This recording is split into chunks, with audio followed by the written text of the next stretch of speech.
And again, we're working on just long effleurage relaxing, so it's for these techniques.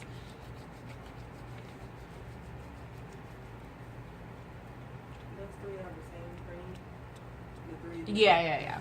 I just always take extra when I'm showing you guys because I kind of like tend to run out sometimes. So the first part of the massage, we just start with kind of having our hands like this. And we're going to, nice, good, firm pressure, go straight across from one shoulder, behind the neck. Other hand comes over and does the same thing. We're going to do that for a count of 3. So that's 1,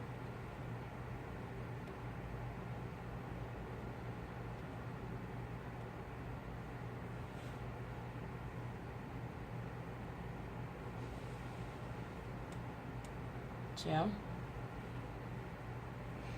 And you literally want to make sure that arm is very parallel, almost pretty much touching the skin.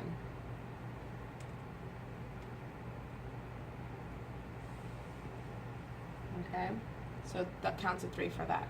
You're going to stop right at the back of the neck here, which is where your occipital is going to be. You're going to take your hands, palms facing down, and you're going to kind of push down along the neck and give the neck a nice long stretch with your thumbs coming up the back of the shoulder. Okay, you're going to do that for 3 times as well.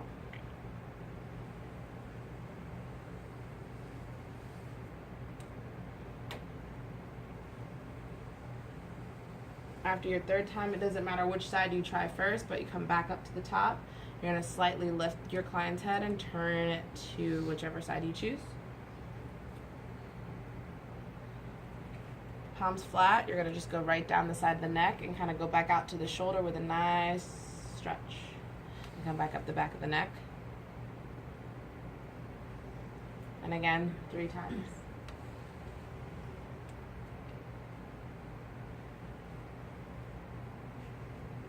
Antsy. It's really warm on this bed. You want to turn it off? No, it's good. After the 3rd one, we're going to go then back to the middle. You want to turn again to the side. Always make sure you're helping them. Try to have them more so relaxed though than help you, because sometimes you can actually hurt them.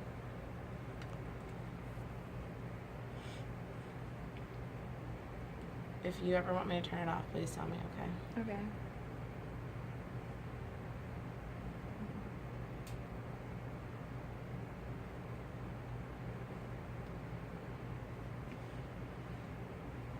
Then after the 3rd time, you're going to come back up, and you're going to cross the shoulders and back the neck.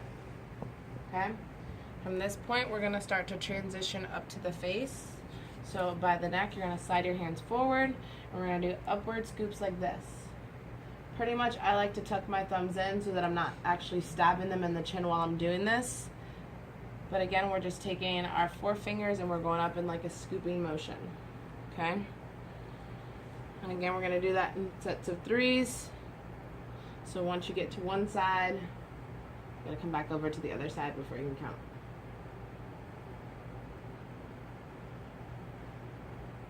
And you'll know when you're doing it right because you'll see their actual skin start to kind of like jump because you're lifting.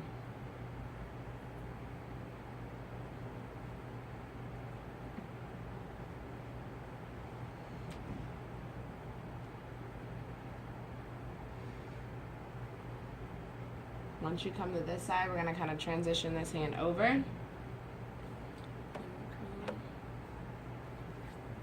I tend to always have one hand like on the. You do. Mainly because you don't want to startle them every time you retouch them and it'll break their chain of relaxation. I'm that startle person, so. So from here, we're just pretty much taking our hands and we're like letting our hands kind of like heavily like kind of rest but dragging. Making sure your thumbs kind of are around their chin area and kind of pulling it up towards the earlobe. And I usually just kind of like sit here for a little while just to kind of start to get them to like kind of drift off a little bit. Because at this point, they're starting to get really relaxed.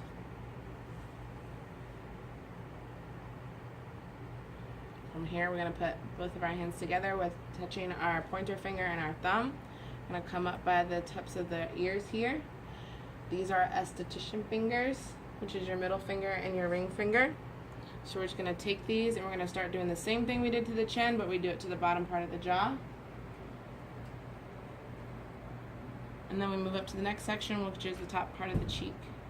And we always want to go all the way to the hairline. When we transition to the other side, again, we want it to be nice fluid movements.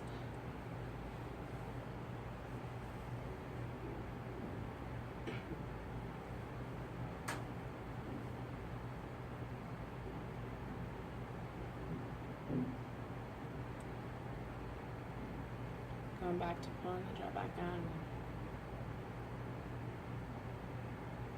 I'm going to come up to the temples.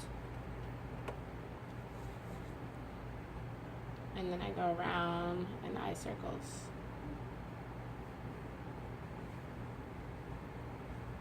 I sometimes kind of switch it up by doing figure eights.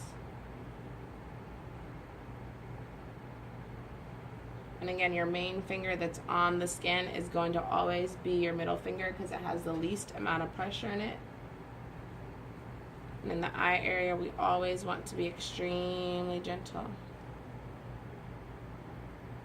From there, I usually transition to the forehead. Some students like to call it the zigzag, but I usually like to give you guys the correct term, and it's petrissage.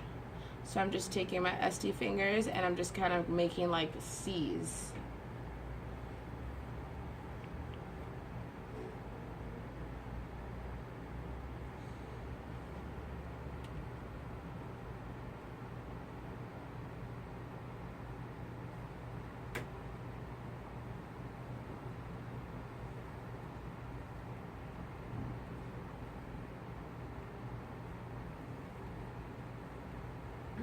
Just kind of smooth it out after so we can transition back down, and then I start the sequence all over again.